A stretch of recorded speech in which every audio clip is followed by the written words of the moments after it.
Hey guys, Andy at The Skin Deep here. If you love the experience of the and want to try it in the comfort of your own home, we have our handy dandy The And card game available at theskindeep.com/shop so you can play with your loved ones. Enjoy.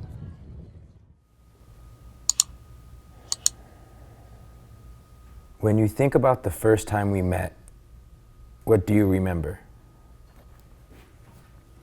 The first time we met was when I saw your beautiful eyes and I fell in love with them. And all of you.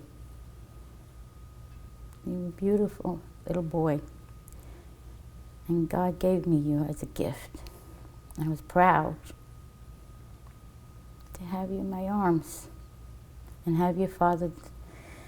You were crying and your father held you and you stopped crying. That was great.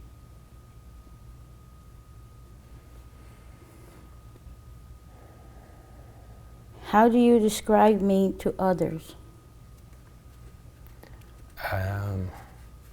Well, I as a queen, I hold you to the highest in the sense that you're the person that I think I admire and look up to the most. You really taught me what love really genuinely is, and I have such a big heart because of you. Such a big heart that sometimes it's like a weakness of mine, but I owe it to you because you've taught me how to love, and not everybody really has that. And I always talk about the love that you had for me and our family, the strength, you know, the work ethic. I actually really honor your work ethic.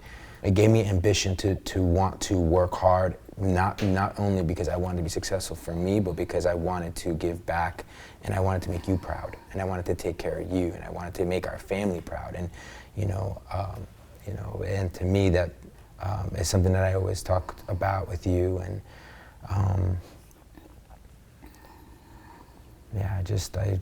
you're the best mother in the world. You're the best son. Oh wait, my turn. Oh, it's your turn? Yeah. What are you hesitant to tell me? Hesitant to tell you. I sometimes don't tell you of my youth, what I've gone through, because we want the best for our child, not to let them know what we've gone through in our life. We want better things. So why should I go back when I am better now? You don't regret anything in the past. You might think of it as, memories, but you don't hold on to it all the time. So to have that, I don't have that. I think positive. I'm grateful for you, your sisters. I'm so proud of them, and you. Your father, I love dearly. My dad and my mom. Brothers and sisters, they've been wonderful, supportive. But I don't look back with any regret.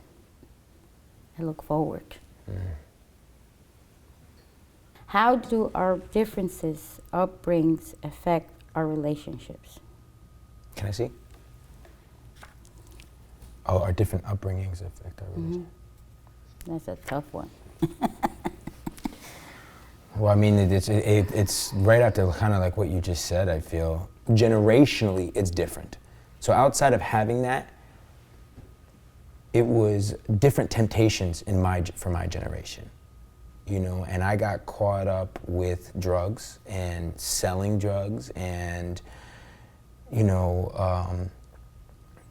taking really bad risks, that could have, looking back, have ruined all of your hard work, all of Dad's hard work, although you're so proud. Like in an instant, at a certain point in my life when I was a real young man, I could have really went to jail. I've been in situations where people were getting stabbed around me, and I was stuck in those situations trying to get out. I'm lucky. I'm so lucky. I'm so lucky. I had a guardian angel that day that when I got cops all pulled around me, and I don't think you really know that story that I tell, that I was afraid to tell. When I was actually hustling, Dad caught me downstairs bagging all the drugs downstairs in the basement, and, you know, telling me that, you know, you're a disappointment to this family. Don't come home. Don't call us when you get in trouble. And that day when I left, I get pulled over with all these cops and all those drugs were in my car. And I believe Grandma Vera that day gave me a second chance. I believe I had a guardian angel that day because there was someone committing grand theft auto right in front of me. And they ended up arresting that guy and telling me, hey kid, get out of here. That was an upbringing that I sheltered from you, and I don't necessarily think you really know. I didn't know all that. I wish I would have known more. Yeah. It's, as a parent, we don't know unless you tell us or we see or something. And that's where I don't understand. I don't know where I fail in that part, because I would have never let any of that happen. Yeah. You know? I don't think it had anything to do, like, it wasn't your fault. I guess I said it was like I got caught up into that because of the bullying, my upbringing. Although you guys gave me, you sheltered me, you gave me the love, I had those things, it didn't change the external situation outside of that house. Whereas people looked at me differently, and I never understood why. But, you know, that first moment of being bullied on the block and, you know, having my face on that fence and getting the scar on my face, like, I don't think you and Dad really knew how much I suppressed from that and how much that made me insecure. And that led me to joining a gang in high school. That led me to finding weed and drugs as an answer and selling and trying to get value, trying to feel more of like having power. You can have great parents, but that won't stop someone from making a stupid decision and being influenced by your environment. You know? Yeah, I agree. All right. What's our biggest misunderstanding and what can we do about it? Is that for me? Mm-hmm. Oh, jeez. Oh. I didn't know all those things you just said. And I'm kind of like stunned. Because I always thought I had everything under control. And now I feel like I didn't have. And only one other time I didn't have control. But I'm sorry you went through all that. I wish I could take it all away. The bullying, what you went through, what you did. That's really a lot to take in. But I'm glad you changed and you stopped and you made that turn. And Grandma Vera helped you. I believe in angels and prayer, most of all. Without that, I don't think I have nothing. Believe in a God. And He answers all my prayers at all times.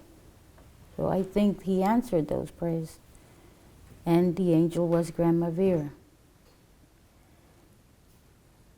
You know. Mm-hmm. Oh, is it my turn or your turn? Your turn. Oh no, this is scaring me. If this was our last conversation, what one thing you never want me to forget? First,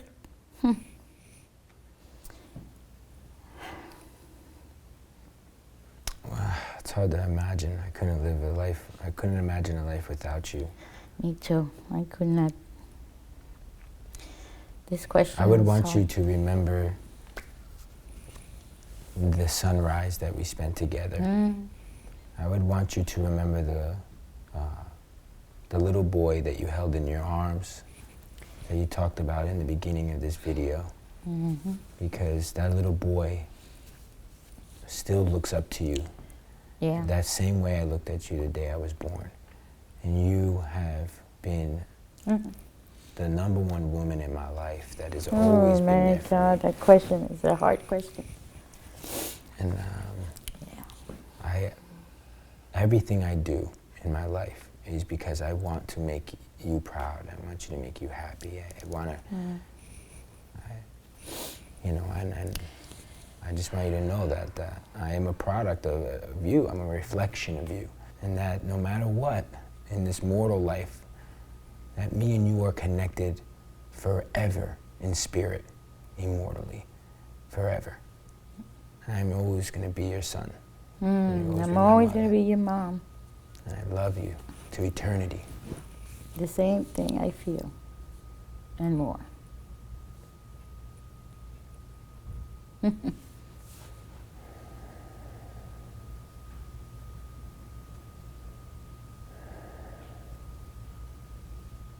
Hey guys, Andy again. Thank you so much for watching. If you enjoy our work, help us make more at theskindeep.com/Patreon. We really appreciate it.